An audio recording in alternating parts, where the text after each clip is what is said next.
police search warrant! A Michigan man is reported missing, but days later, a teenager stumbles upon a gruesome discovery, a severed foot and other body parts. We got the key. Got the key. We have the key. Key master. You have it.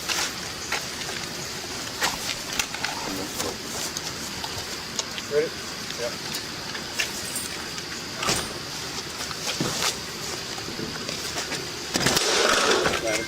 The disturbing case unfolded on September 18th when 41-year-old Justy Stillwell was reported missing. Detectives reportedly retrieved surveillance video from his neighbors days before he vanished. It showed Justy driving from his home in Bay City, Michigan on September 14th. However, he never returned. Investigators soon learned he was actually on his way to meet someone, another man he met on the dating app Grindr.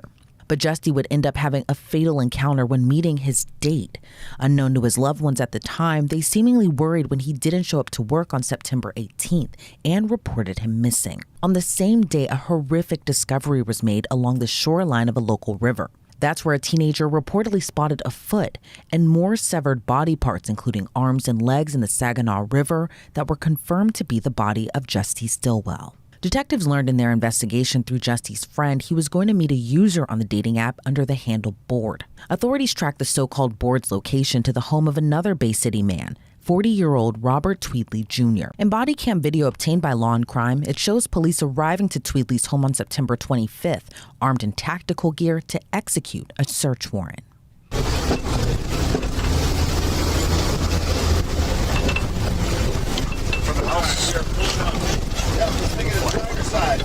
Driver's side.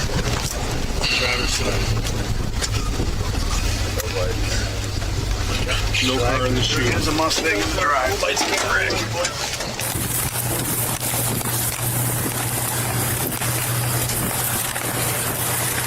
No storm door. State police. Search warrant. State police. Search warrant. State police. Police search warrant. State police. Search warrant. State police. Portions of the body cam video were redacted. However, minutes later, officers can be seen searching near the home's garage.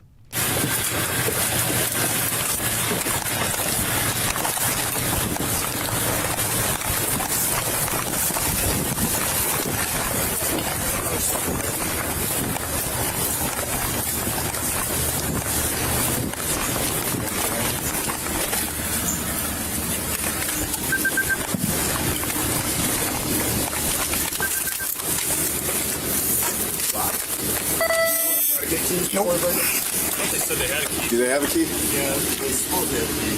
Let's just put it together. I'll take one from back there.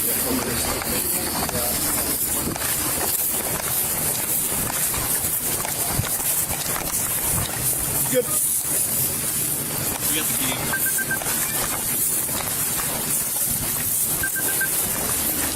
Got it.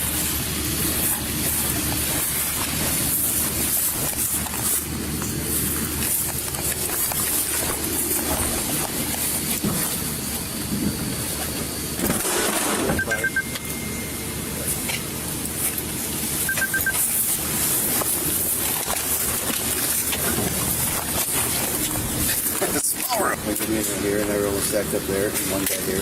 So this whole side was just long. Yes. I held hard on that long room in the hallway. So we Should went have tucked in with us. right after that, right? We went in, came out of that room. I was number 2. Should I have opened the door or everyone else pushed into that room to the right? No. No, actually I went like It was a closed door, right? It was all open. They all came out. But wasn't Majeski, didn't Majeski have that as angle? You were in the room, Majeski right? pushed. Majeski was primary. He took the direct route. I came out of that room with you. Followed Majeski in. But back inside the home, it appears officers have already cuffed Tweedley.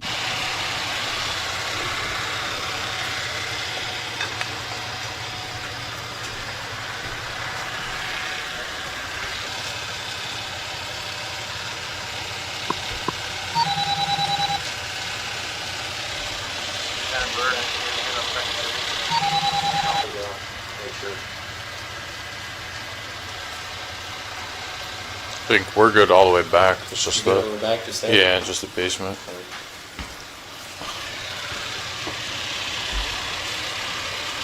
Let's just do the basement quick. The upper floor is good. According to police, Tweedley told them Justy came to his home on September 14th, but wanted to leave shortly after. That's when Tweedley allegedly pushed Justy down his basement stairs and strangled him to death. This is truly a horrific and disturbing case, but important to share. And part of the reason we're able to keep bringing you these stories is because of our great sponsors. And I want to quickly talk about one of our amazing sponsors, and that's Odoo.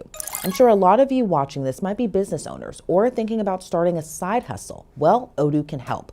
Odoo is a free all-in-one business management software with tools to help you run your business. I mean, look, I'm a cat mom and I want my cat to get some brand deals. Using Odoo's website builder, I built a site just for my cat buttons in minutes thanks to easy tools like AI copywriting and drag and drop features. 5 minutes later, and check it out, I now have buttonsthecat.odoo.com. So I want to thank Odoo for sponsoring our videos. And for our amazing viewers, you can start building your website now and get a free domain for the first year with our link, odoo.com/lcnews1. Again, that's odoo.com/lcnews1 to try Odoo now for free. According to court documents, he attempted to move his lifeless body back upstairs and allegedly bought rope at a local Walmart, which didn't work. So he returned to Walmart the following day to buy an axe and bags to dismember Justy's body. He allegedly cut up the body and scattered his body parts in different locations in Bay City. Tweedley allegedly told police he dumped his legs and arms in the Saginaw River and put his head and torso near the boat launch. Tweedley was officially charged for the heinous act 2 days after his arrest and now faces charges including open murder, disinterment, and mutilation of a body. As the community was left reeling after the shocking crime, many questioned why did this happen? According to a report by ABC 12, Tweedley's attorney is pushing for him to get a psychiatric exam. Tweedley reportedly has a history of mental illness and made troubling statements on social media in the past months and weeks leading up to the murder and even after. On September 15th, the day after police say Justy was killed, Tweedley posted on Facebook under a different username. He wrote, "I'm so tired I can't sleep at night. I cleaned my house today.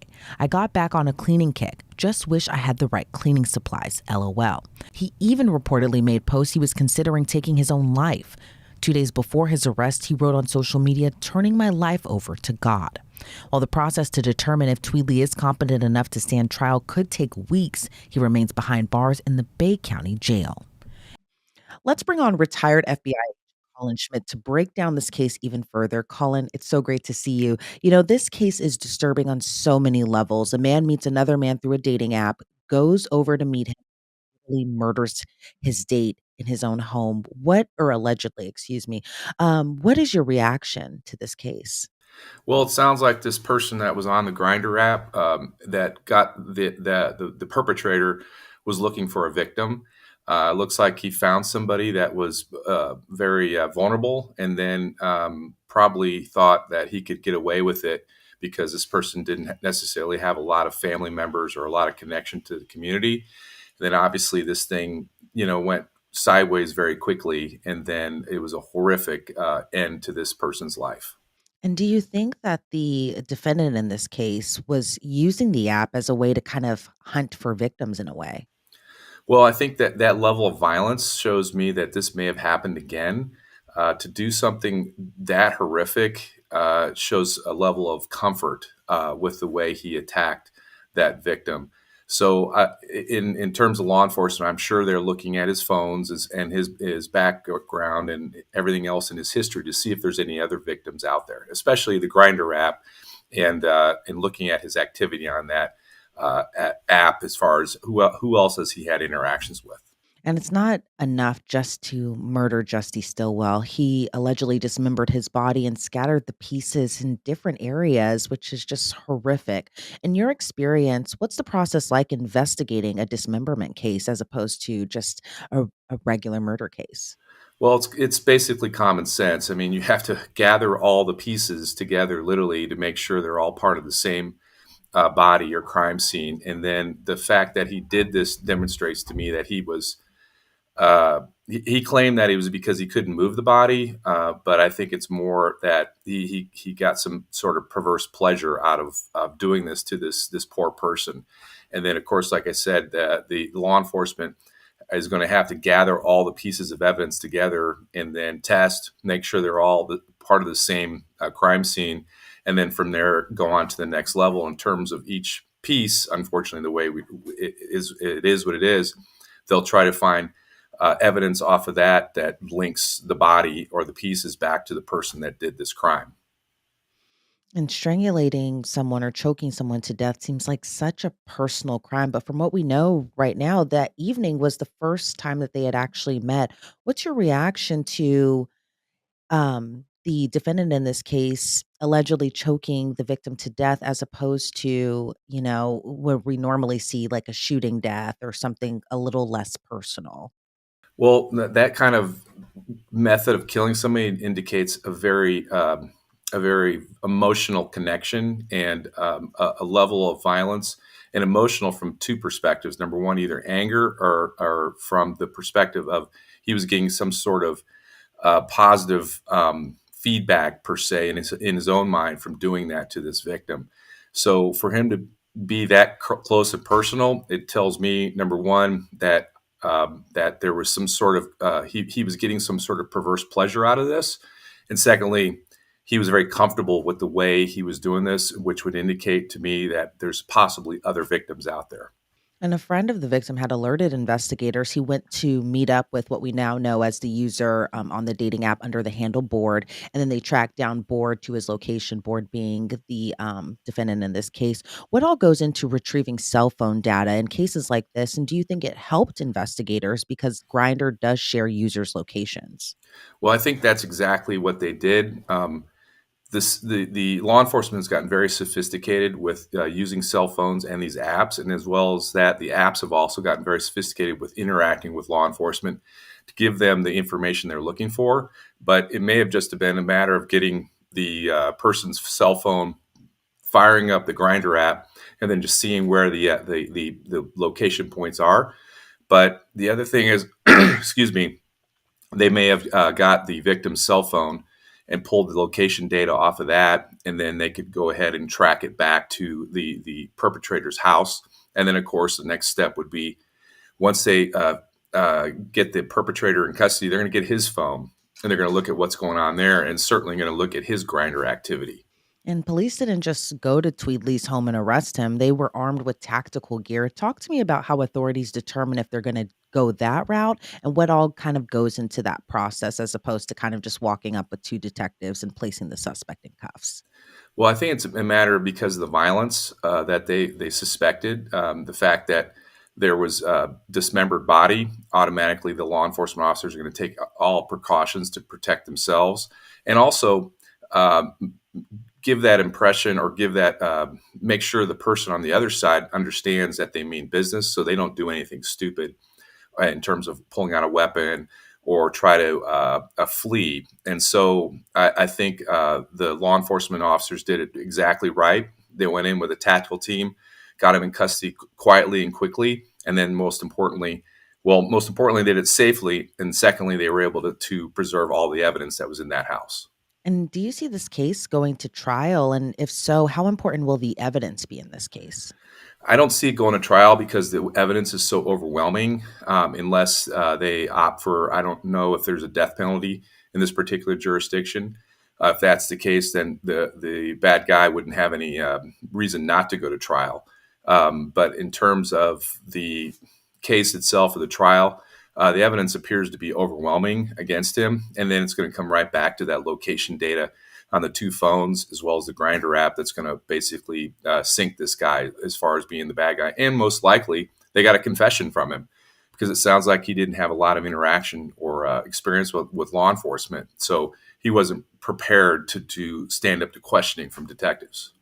And I think this case is interesting in a way that it's so resonating in the sense that so many people use dating apps, whether it be men or women. They use dating apps to meet people, hoping to find love essentially. But how vulnerable do you think that people who use these apps, where, by all accounts, some people just go to meet up with other people, how vulnerable do you think users are on the apps, especially, from what we see on an app, it's just a picture, a face, and maybe a little blurb in their bio. But what's your thoughts, especially since so many people use dating apps, either it be Grinder, Hinge, Tinder, all of that sort? Well, because of the anonymity of the apps themselves, they present a significant risk to people, regardless of the app. And for a person to use the app and then to meet that person and then go into their house without having a history with that person. And then there's also and I work in the private investigation field as well, that there's a lot of services now that will help somebody do a background on somebody they meet off these apps to ensure that, not necessarily ensure, but just give them some sort of comfort that the person's not, married or, God forbid, a violent perpetrator or have a history of as a sex offender. And so it really comes down to people need to use some common sense, although Mark Twain said common sense is not very common. And they just need to take a step back when they're using these apps and make sure they understand who they're interacting with and take proper procedures. If, for example, don't meet them in a place that's non-public on that first, interaction. All right. Well, Colin, I appreciate your insight into this case so much. Before we sign you off, is there anything else you'd like to add? No, I just basically really want to say that people need to be really careful with these apps. It's filling a need in terms of our cyber culture now, but also is creating opportunities for some bad people to do bad things to people who are just out there looking for either a good time or for love. All right. Colin Schmidt, again, thank you so much for your time today. I really appreciate it. Thank you. Have a great day. Online court records show Robert Tweedley is still behind bars in the Bay County Jail in Michigan and is being held on $1 million bond. His next court date is slated for January. Reporting for Law and Crime, I'm Elizabeth Milner.